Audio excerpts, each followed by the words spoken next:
Mañana, si les parece bien, a las 12 del día nos vemos, y ahora les voy a invitar para que nosotros veamos este tema que ya anoté aquí. Son las notas complementarias, vamos a hacer esto un poquito para atrás, del tema del pueblo de Dios, que ustedes vieron el día viernes con la hermana Lolita. Ustedes vieron cómo nace la iglesia. Bueno, la iglesia comienza su caminar con la presencia del Espíritu Santo. Animado por el Espíritu Santo, este pueblo empieza su caminar en la historia, ¿verdad? Y ahora vamos a ver algunas notas aclaratorias con respecto a esa iglesia. ¿Cómo se entiende esa iglesia? Voy a poner, denme un segundo y permítanme poner este pizarroncito allá para que lo estemos cambiando y ustedes vayan mirando los textos, ¿verdad? Vamos a apagar nuestra velita. Y bueno, vamos entonces a ver esto, que se llama, el primer punto, una sola fe, ¿sí? Y es importante que lo veamos porque fíjense ustedes que cuando nosotros hoy vemos tantas denominaciones cristianas, son un mal ejemplo y algo que Dios no quiere. Jesús fundó una sola iglesia, ¿no? Una sola iglesia, y esa es la iglesia que nosotros seguimos. La iglesia que ha pervivido a lo largo de estos siglos, pues es nada más y nada menos que la iglesia católica, aunque a algunos les cueste trabajo reconocerlo, ¿verdad? Y bueno, el primer texto que vamos a tocar en este momento es Juan 17:21. Me voy a permitir leerlo, escuchemos con atención lo que nos dice. Dice: te pido que todos ellos estén unidos como tú, Padre, estás en mí y yo en ti. También ellos estén en nosotros para que el mundo crea que tú me enviaste. Pongamos atención sobre este punto. Dice, entonces, versículo 21, te pido que todos estén unidos. Te pido que todos sean uno. Es la petición de Jesús al Padre. Que todos los que tú me diste sean uno. Y también nos dice aquí, como tú, Padre, estás en mí y yo estoy en ti, ellos estén en nosotros. Entonces, la unidad de este pueblo de Dios nos permite estar en Dios, estar en Cristo, estar en la Trinidad. Cuando nosotros no vivimos esta unidad, entonces, pues no estamos en Dios. Y si no estamos en Dios, entonces, ¿dónde andaremos, no? Entonces, de ahí la preocupación de la iglesia misionera, de salir, de buscar, ¿verdad? De este envío misionero que Jesús hizo luego de la resurrección. Vayan y hagan que todos los pueblos se hagan mis discípulos. Este envío misionero que hace Jesús es precisamente la corroboración de que Jesús quiere que todos los pueblos seamos uno. Vayan y anuncien, vayan y prediquen, vayan y hagan que sean mis discípulos. Y en este envío es un llamamiento a ser uno. ¿Qué pasa? Que bueno, el enemigo, nuestro gran enemigo que nosotros tenemos, ¿verdad? El diablo, buscando contradecir a Jesús y contradecir la palabra de Dios, busca dividirnos. Y dividiéndonos, ¿verdad? Logra precisamente que se pierda este sentido de la unidad. Así que busquemos, en la medida de lo posible, esta unidad que refleja mejor el querer divino. Y pasemos al siguiente punto, que se titula de esta manera, un solo jefe. ¿Cómo es eso de un solo jefe? Bueno, Jesús quiso que su iglesia fuera liderada por un hombre.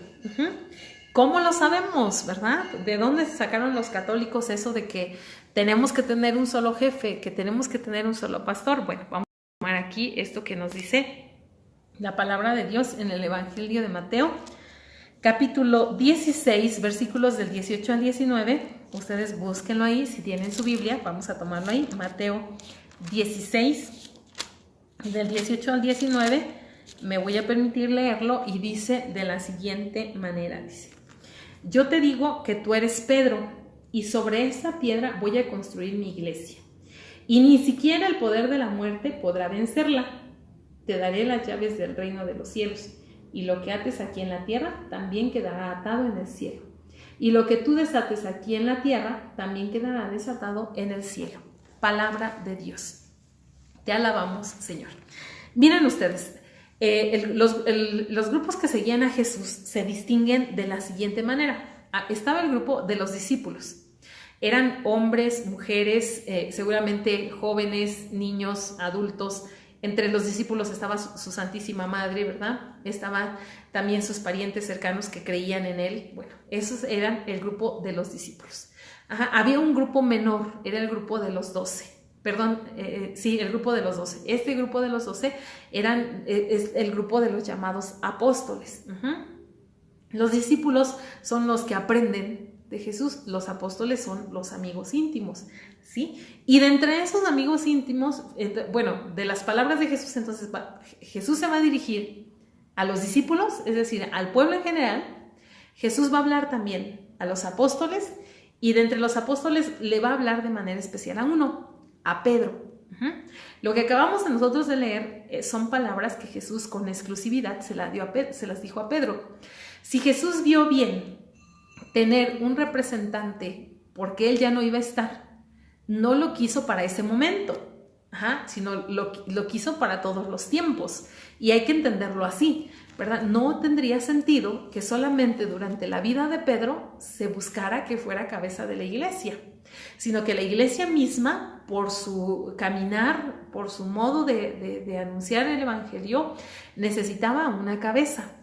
Y esta cabeza Jesús quiso dársela en la persona de Pedro. Y es por eso leemos esto: eres piedra, y sobre esta piedra voy a edificar mi iglesia. Y una promesa que solamente le va a hacer a Pedro. Y ni los poderes del mundo, ni siquiera el poder de la muerte podrá vencerla.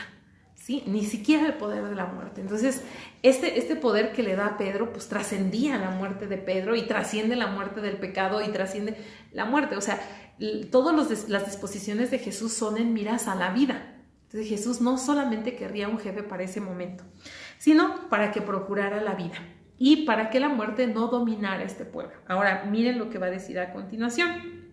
Dice, te daré las llaves del reino de los cielos. ¿Sí? Jesús no se lo dijo al grupo grande de los discípulos, no se lo dijo a los 12, sino que se lo va a decir a un hombre exclusivamente, a Pedro: te daré las llaves del reino.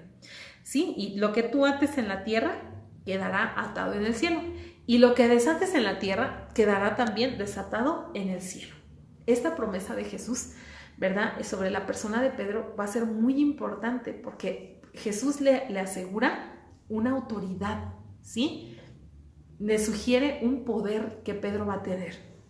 Ahora, el poder que Pedro va a tener no va a ser en virtud de sí mismo, sino en virtud de lo que requiere esta iglesia para que permanezca en el tiempo y para que lleve a cabo la misión que Dios tiene pensada para esta iglesia. Es decir, que el mundo sea uno, que su mensaje sea conocido, que, como diría después la misma palabra de Dios, que todos los hombres se salven y lleguen al conocimiento de la verdad.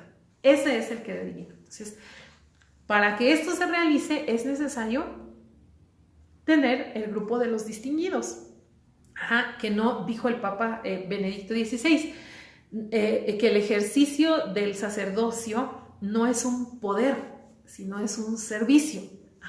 Y hemos de entenderlo así. Jesús quiso a Pedro con este papel exclusivo, no por darle una distinción a Pedro, no porque lo quería mucho y quería que se distinguiera de los demás, no.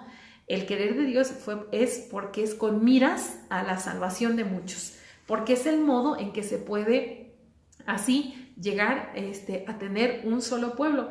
Ahora miren, es bien importante esto de entender que tenemos un solo jefe, ¿verdad? Este solo jefe nos ayuda a entrar en un mismo redil, ¿verdad? Yo estuve de misión en República Dominicana y en una ocasión recuerdo que fui a una iglesia que estaba frente a un templo protestante y va saliendo un señor diciendo, quejándose, ¿no? Llevaba un perro así amarrado con una cadena. Y el señor llevaba unas bermudas, un pantalón corto, iba caminando por la calle diciendo un montón de cosas, ¿no? Entonces yo, como lo vi tan molesto, yo dije, a lo mejor lo asaltaron, ¿verdad? Pero bueno, no creo que lo hayan asaltado porque trae ese perrazo, ¿no? Entonces yo le pregunto a este señor, ¿le puedo ayudar en algo? ¿Le sucede algo? Porque estaba realmente muy molesto y yo dije, pues, a lo mejor alguien le hizo algo, ¿no? Como la calle estaba sola. yo me le acerqué y dije, no voy a ser que yo más adelante me encuentre algo parecido, mejor le pregunto.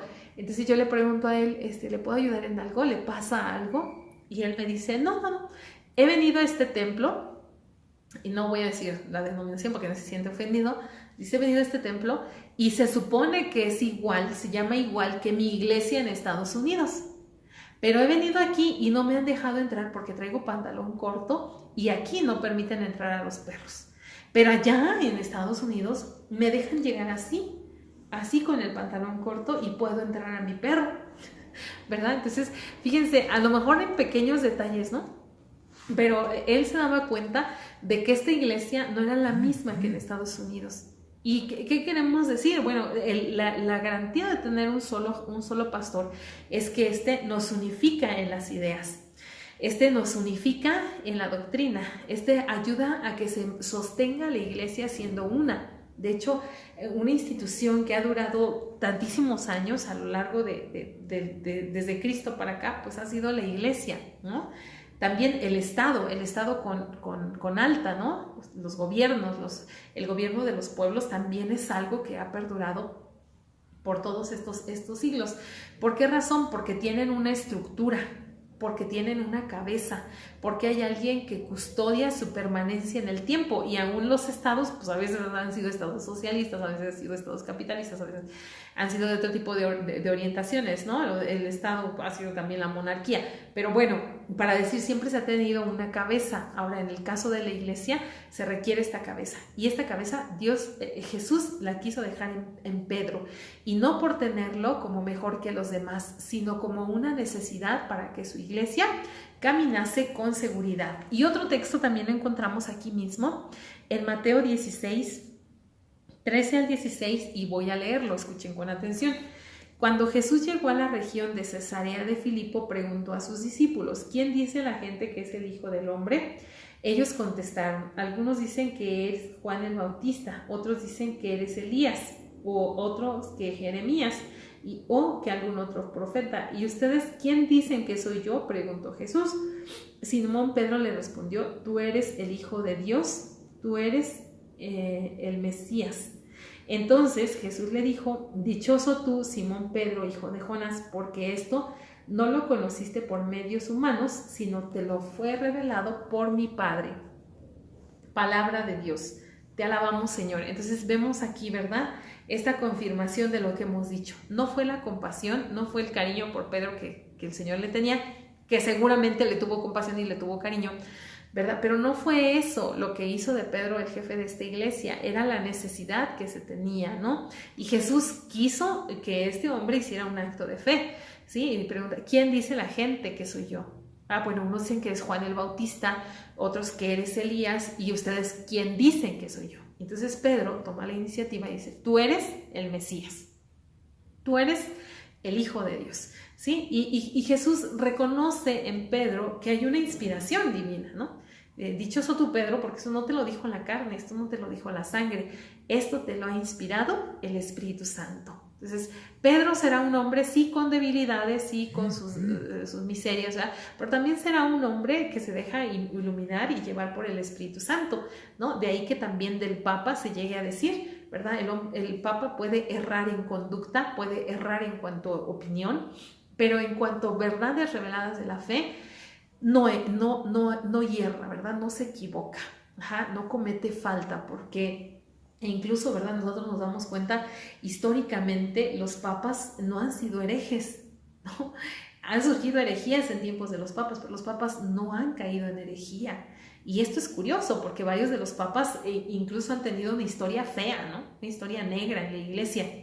Tan así que, pues, y miren, esto ni siquiera es que la iglesia lo oculte, porque también hay quienes pueden llegar a decir eso, ¿no?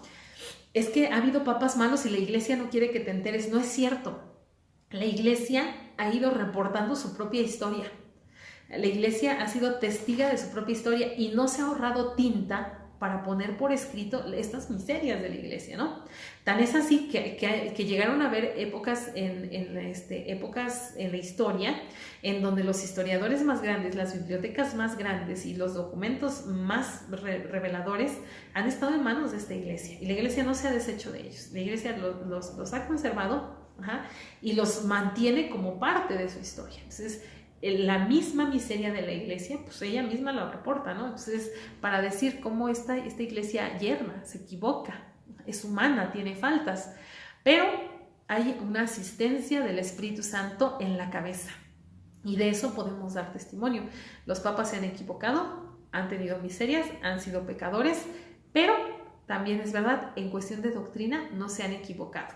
Y algo muy interesante es que en el siglo pasado, en el siglo XX, nosotros nos encontramos que la mayor parte de los papas han sido hombres santos, la mayor parte. Entonces, y de hecho, históricamente, si nosotros revisamos la lista de los papas, al menos 2/3 partes de los papas han sido santos, ¿no? Y esto quiere decir, han pasado por un proceso que ha determinado que estos hombres han vivido la virtud y han vivido en la verdad. Y que los ha habido, todo lo contrario a los santos, también los ha habido. Y en la historia están reportados. Y quien los ha reportado en la historia, pues es la misma iglesia, ¿sí? No han sido otros los que han venido a escribirle, porque no hay una institución que haya caminado a la par con esta iglesia, ¿no? Es la misma iglesia quien ha reportado su historia y su miseria, ¿no? Y ha tenido muchas veces que pedir perdón y agachar la cabeza, ¿no? Y reconocer que se ha equivocado, pero también hemos de decir muy claramente, en cuestión de doctrina, la iglesia no se ha equivocado. También les invito a que leamos el texto que nos presenta Juan 21, 15 al 17. Ahí, para quien lo quiera tomar, vamos a buscar Juan 21, 15 al 17. Búsquenlo en su Biblia, Juan 21. Yo aquí lo tengo en los versículos 15 al 17. Y vamos a ver lo que la palabra de Dios nos presenta en este texto. Y dice lo siguiente. Terminado el desayuno, Jesús le preguntó a Simón, Simón, hijo de Juan, ¿me amas más que estos? Juan le dijo, Pedro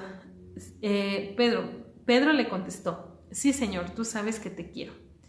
Jesús le dijo, cuida de mis corderos. Volvió a preguntarle, Simón, hijo de Juan, ¿me amas? Pedro le contestó, sí, Señor, tú sabes que te quiero. Jesús le dijo, cuida de mis ovejas. Por tercera vez le preguntó, Simón, hijo de Juan, ¿me quieres? Pedro se entristeció porque le había preguntado por tercera vez si lo quería y le contestó, Señor, tú lo sabes todo, tú sabes que te quiero. Jesús le dijo, cuida de mis ovejas.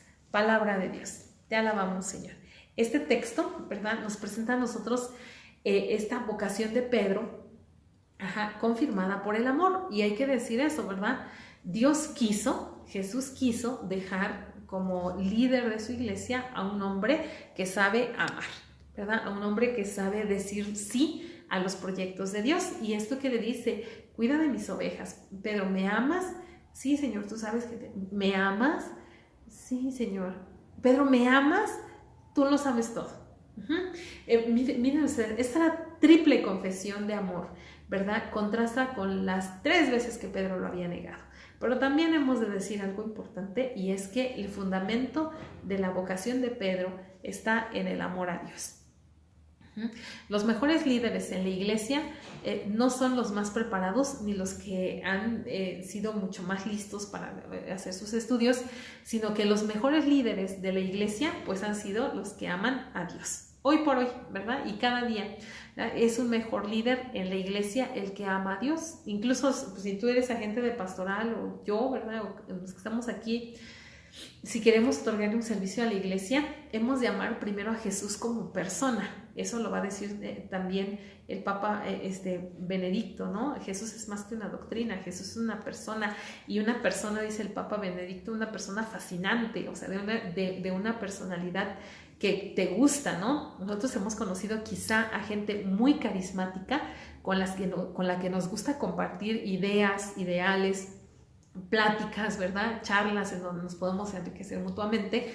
Pues esa persona fascinante es Jesús, ¿verdad?, Jesús de Nazaret. Entonces, quien ha decidido seguirlo, ¿verdad?, tiene que ser una persona que lo ame. Pero además Pedro, que es el elegido para servirle a Jesús, ¿verdad?, en este papel de líder de su iglesia, tiene que ser un hombre que ame a Jesús.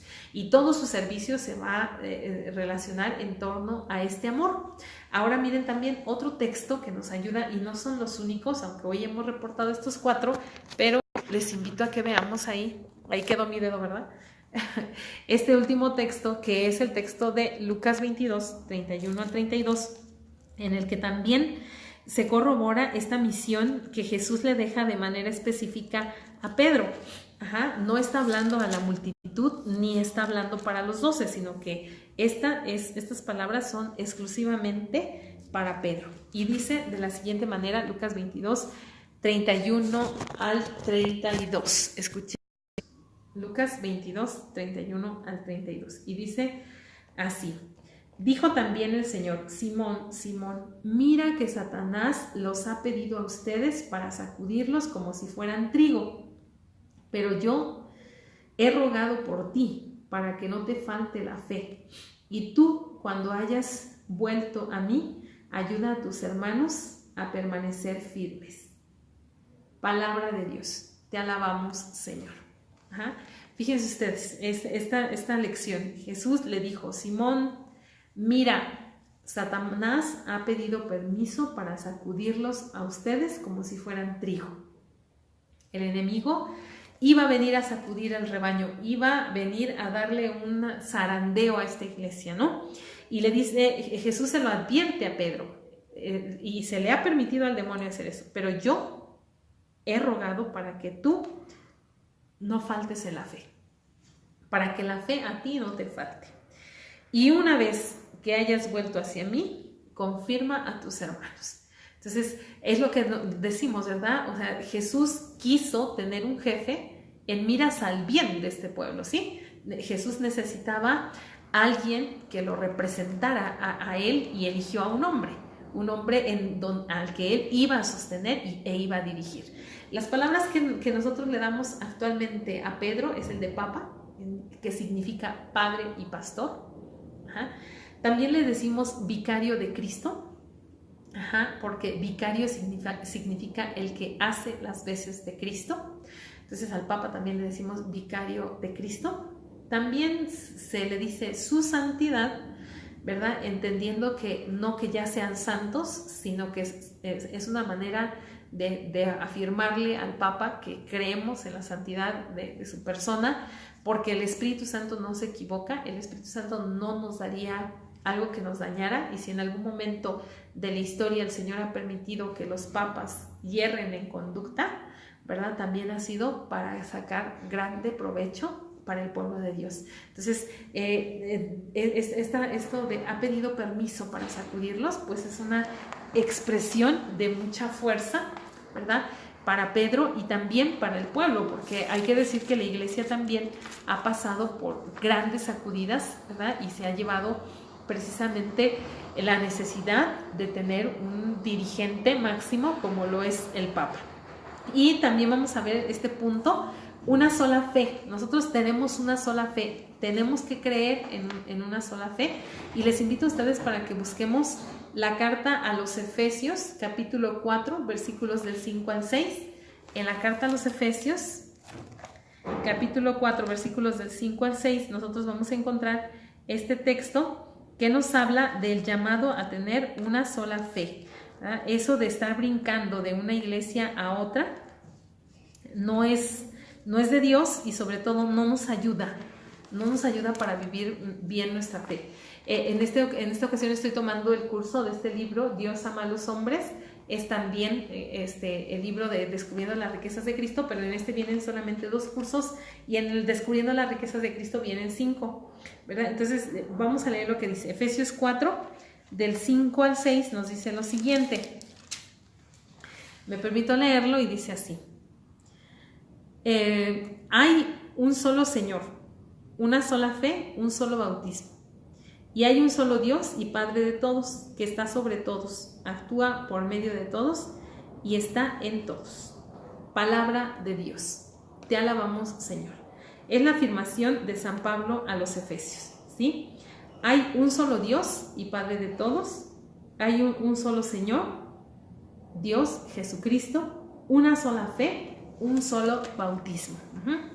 Esta práctica de que alguien se bautiza como católico y ya luego no le gustó su iglesia, nunca la conoció, ¿verdad? Nunca la conoció, nunca fue un retiro de evangelización, nunca buscó una formación, pero vino alguien, le dio una lavada de cerebro, ¿verdad? Y le dijo que aquello era más bonito, ¿no? Entonces llegó a una secta en donde pues lo recibieron muy bien, ¿verdad? Porque mucho baile, mucho cosa, ¿verdad? Y con el tiempo se da cuenta de que no es por ahí, ¿verdad? ¿Por qué? Porque estamos llamados a vivir una sola fe,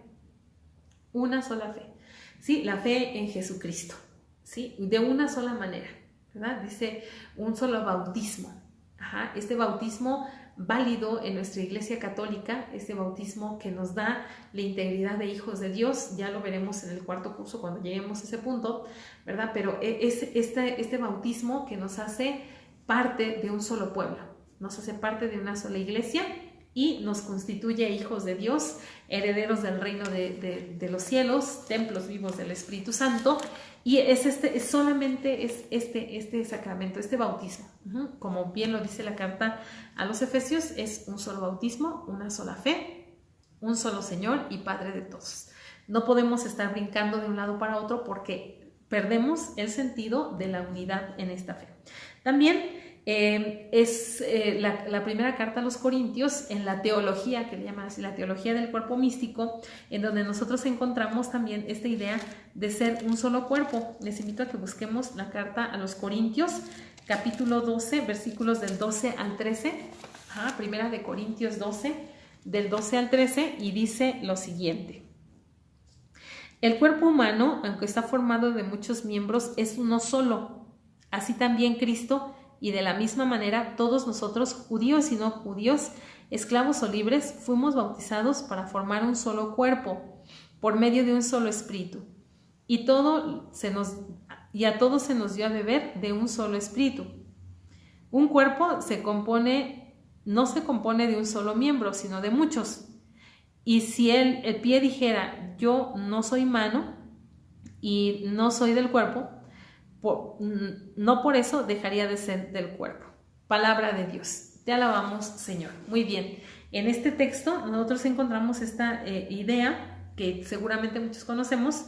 Dice, de la misma manera todos nosotros, judíos, no judíos, esclavos libres, fuimos bautizados para formar un solo cuerpo y por este cuerpo tener un solo espíritu. Y a todos se nos dio a beber también de ese mismo espíritu. Entonces, nosotros no podemos vivir disociados unos de otros, ¿verdad? La idea de muchos católicos cristianos de tener misas privadas, bautismos privados, de todas estas cosas, es errada, ¿verdad? No, la religión no es algo para vivir a solas. Como lo ha dicho el Papa Francisco, no se relega al ámbito de lo privado. No es que yo viva mi religiosidad y nadie se meta conmigo, yo sé cómo lo vivo, yo vivo mi relación con Dios, como muchos llegan a decir. No, eso está mal, eso es errado, eso no es correcto. Nosotros estamos para vivir una fe en comunidad, y si no la vivimos en comunidad, no vamos a crecer ni en la fe, ni será verdadera.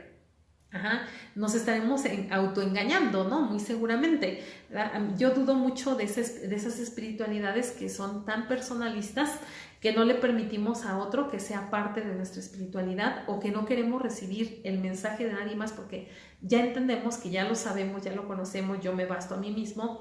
No, eso es muy peligroso.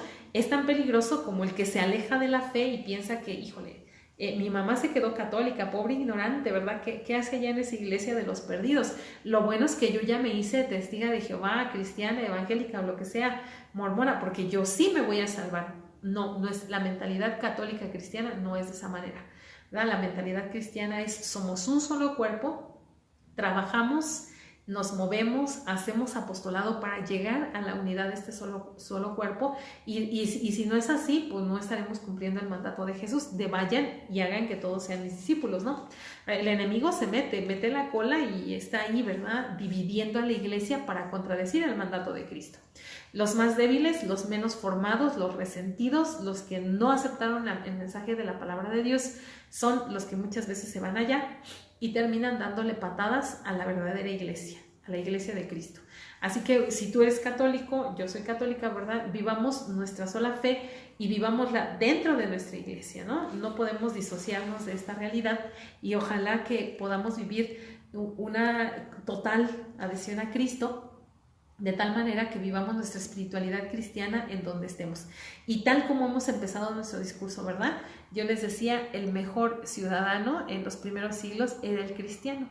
Entonces, que ojalá esta unidad con la Iglesia, con el Espíritu Santo y con Dios, ¿verdad?, nos ayude a ser modelo de creyentes y también modelo de ciudadanos. Ejerzamos nuestro papel de ciudadanos en la búsqueda del bien, ¿verdad?, y en la propagación de este reino. Y recordemos que el gobierno que vamos a elegir o nos va a ayudar a promover más la fe o no nos va a ayudar a promoverla. Entonces busquemos a aquel que nos ofrezca las condiciones para que se siga predicando la palabra de Dios. Y si hay algún peligro, tenemos que evitar eso, ¿verdad? Me ha asustado realmente escuchar que en la agenda de Andrés Manuel López Obrador y de su gabinete no hay una agenda por la vida. Y ellos lo dijeron expresamente.